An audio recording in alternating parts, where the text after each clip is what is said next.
Assalamualaikum warahmatullahi wabarakatuh. Selamat siang. Kami dari kelompok 8 ingin mendiskusikan terkait tugas satu. Nama saya Febri Chandra Wijaya. Nama saya Fadli Nur Cahyo.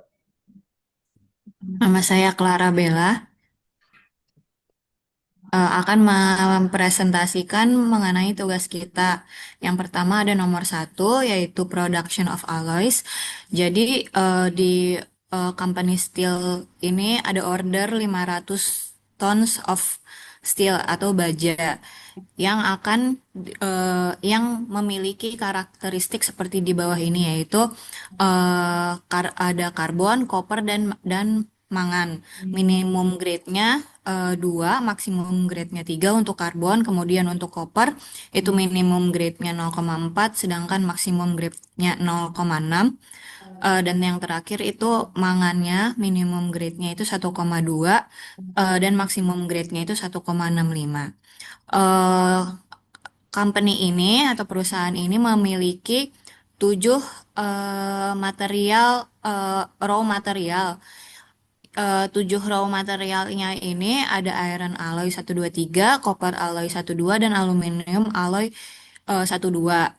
Masing-masing raw material itu memiliki spesifikasi kandungan elemen-elemen eh, C, Cu, dan mangan tadi. Di sini adalah objektifnya adalah untuk meminimasi eh, production cost.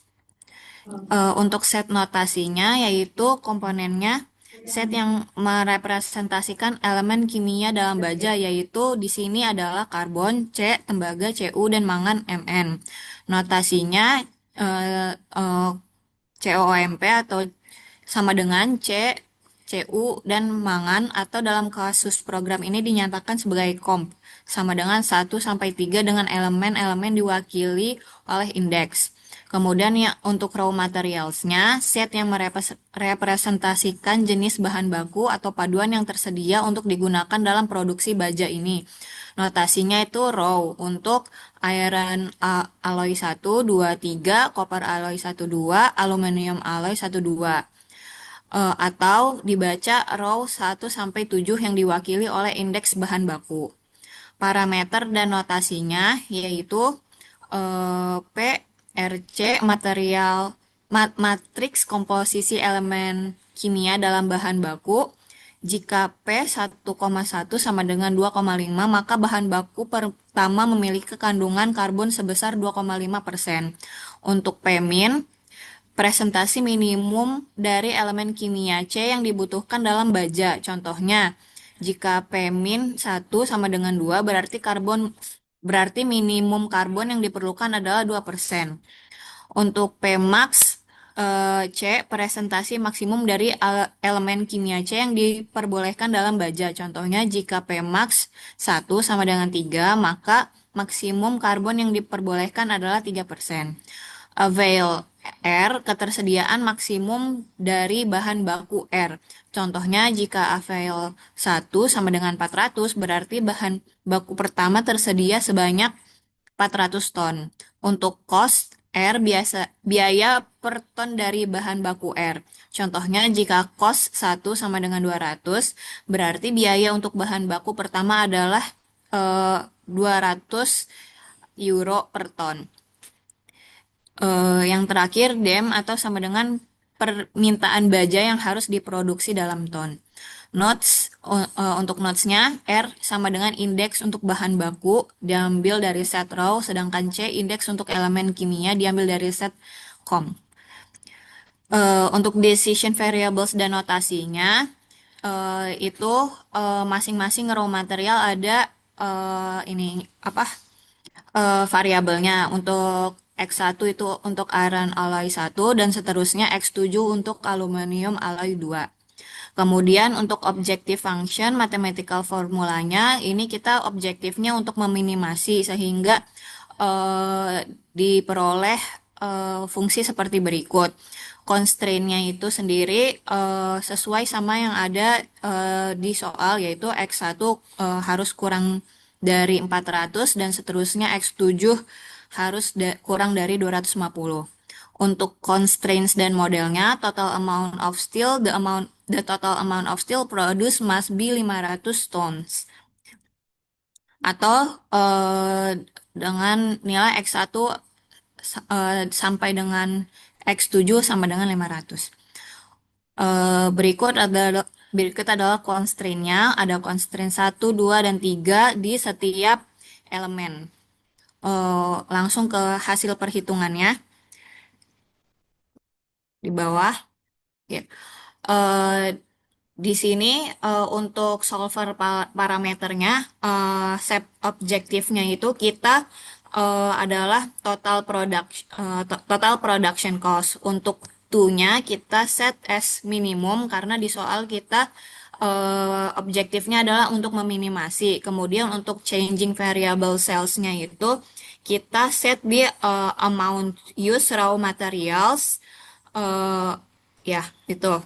Untuk subject to the constraint-nya ada satu, yaitu persentase order ya, yang harus lebih dari sama dengan minimum required elemennya. Untuk yang kedua, constraint-nya ada amount use raw materials-nya harus sama dengan total ordernya. Dan yang ketiga, persentase elemen yang diordernya harus kurang dari sama dengan maksimum allowed elemennya. Kemudian untuk metodenya kita pakai GRG non-linear di bawah. Ya. GRG non-linear, kemudian kita pencet solve. Setelah kita pencet solve, hasilnya terlihat ke kiri.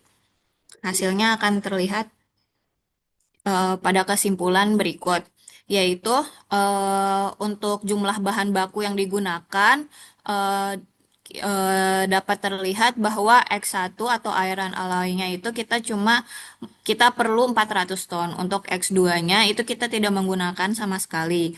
Untuk X3-nya didapatkan 40 ton, untuk X4-nya itu kita tidak menggunakannya. Untuk X5-nya itu kita membutuhkan 3 ton, X6-nya 57 ton, dan yang terakhir X7-nya tidak digunakan.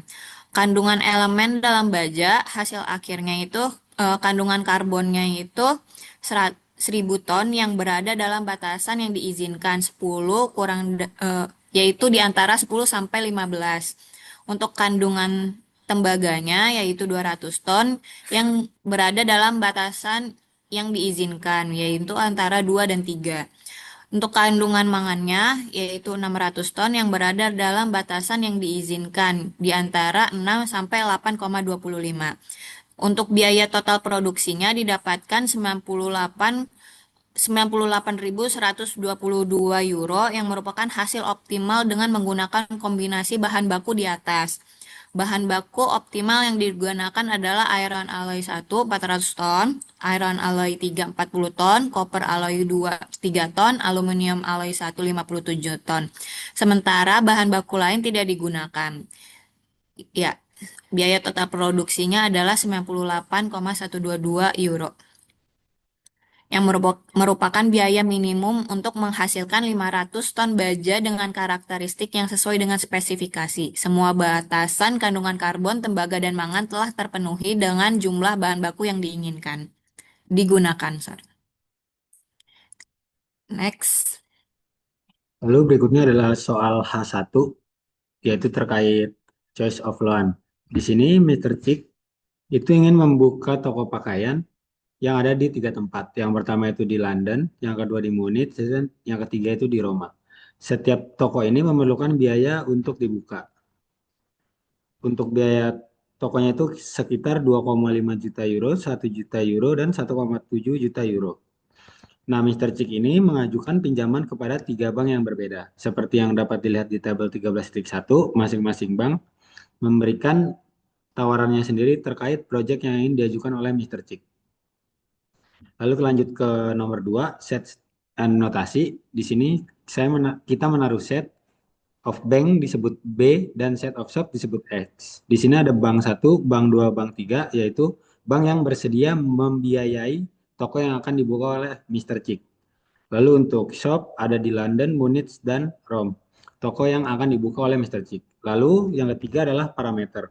Di sini kita menggunakan 6 parameter. Yang pertama itu borrow BS. yaitu jumlah yang dipinjam dari bank untuk toko. Lalu ada Vmax, jumlah maksimum yang dikeluarkan oleh setiap bank. Lalu ada rate BS, suku bunga yang ditawarkan oleh setiap bank untuk setiap toko. Lalu ada price S, biaya pembuatan toko. Lalu ada PBS, biaya tahunan yang harus dibayarkan Mr. Chick untuk toko kepada pihak bank. Lalu ada durasi, yaitu durasi tahunan pembayaran kredit. Lalu di bagian parameter ini terdapat gambar yang sudah ditunjukkan oleh soal. Di sebelah kiri ada interest rate over by bank untuk shop, yaitu dalam angka persentase. Di sini kami mengubahnya dalam bentuk desimal. Lalu juga ada BMax, yaitu maksimum amount any bank can lend, di mana setiap bank ini memiliki maksimum 3 juta euro dengan periode selama 8 tahun yang dapat dipinjamkan ke pembangunan tokonya Mr. Chick. Nah, untuk pembangunan toko di London sendiri ini diperkirakan harga sebesar 2.500.000, di Munich 1 juta, dan di Roma itu sebesar 1.700.000. Lalu yang keempat ini decision variable, turun. Di sini Oke, kita menggunakan rumus borrow BS dikali rate BS per 1 dikurang dalam kurung 1 ditambah rate BS tutup kurung dikali pangkat minus durasi sama dengan PBS. Lalu berikutnya dilanjutkan oleh saudara Fadli. Oke, selanjutnya ini untuk kelima objective function and mathematical formula. Jadi rumusnya ini minimize sigma bank dan sigma shop borrow BS dikali rate BS dibagi 1 dikurang 1 ditambah rate BS dikurang duration. Nah, jadi nilai ini merupakan minimize dari decision variable. Jadi nilainya untuk bank pertama 386.804,53 euro untuk bank pertama. Kalau yang untuk Monex itu 159.763,62 untuk bank ketiga terhadap toko Monex yang ini. Kalau untuk shop di Roma itu 80.836,93 untuk bank pertama, dan untuk bank kedua 194.775,57. Nah, ini untuk dikalikan ke 8 tahun dikarenakan ini untuk 3 juta dengan kondisi waktunya 8 tahun. Selanjutnya ada 2 constraint di sini, yaitu yang pertama untuk London tadi berdasarkan soal di awal yang diperlukan untuk membangun toko di London sebesar 2,5 juta euro. Selanjutnya untuk di Munich 1 juta euro. Selanjutnya untuk di Roma 1,7 juta euro. Nah, ini biayanya yang diinginkan oleh Mr. Chick dalam membangun toko tiap kota tersebut. Nah, untuk constraint kedua, jadi nilai ini harus biayanya kurang dari 3 juta dikarenakan soal yang tadi 3 juta udah maksimal untuk 8 tahun. Nah, ini nilainya. Nah, selanjutnya untuk result dan conclusion kita dilanjutkan dengan solver ya. Jadi untuk yang nilai bank ini 2,5 ini sebagai nilai untuk kurang dari sama dengan 0, nilai 2,5 ini. Dan terus selanjutnya untuk yang nilai 3,1,2 dan 1 juta ini harus kurang dari 3 juta yang berdasarkan keinginan dari Mr. Chick dalam membangun suatu toko tersebut dengan maksimal 3 juta. Nah, ini kita taruh sebagai sama dengan. Nah, terus selanjutnya untuk shop cost-nya senilai 2,5 juta, 1 juta dan 1,7 juta, dan juga nilai D67 sampai E67 ini sama dengan nilainya ini. Jadi nilai penjumlahan dari keseluruhan peminjaman bank 1 sampai bank 3 dengan jumlahkan dengan shop cost senilai 2,5 juta, 1 juta dan 1,7 juta. Nah, berikut dalam persentasenya nilainya. Dan setelah disolver di sini menggunakan solving metodenya simplex LP, baru disolve menghasilkan nilai tersebut. Nah, Mr. Chick perlu meminjam 2,5 juta euro dari bank 1 untuk membuka toko di London yang tadi ini nilainya shop cost. Nah, terus yang kedua, Mr. Cik perlu meminjam 1 juta euro dari bank 3 untuk membuka toko Monex. Jadi hanya paling efisien pada peminjaman di bank ketiga doang. Nah, terus yang ketiga ialah Mr. Cik perlu meminjam 500.000 euro dari bank pertama dan juga 1,2 juta euro dari bank kedua untuk membuka toko di Roma. Sekian presentasi dari kelompok kami. Kurang lebihnya mohon maaf. Assalamualaikum warahmatullahi wabarakatuh.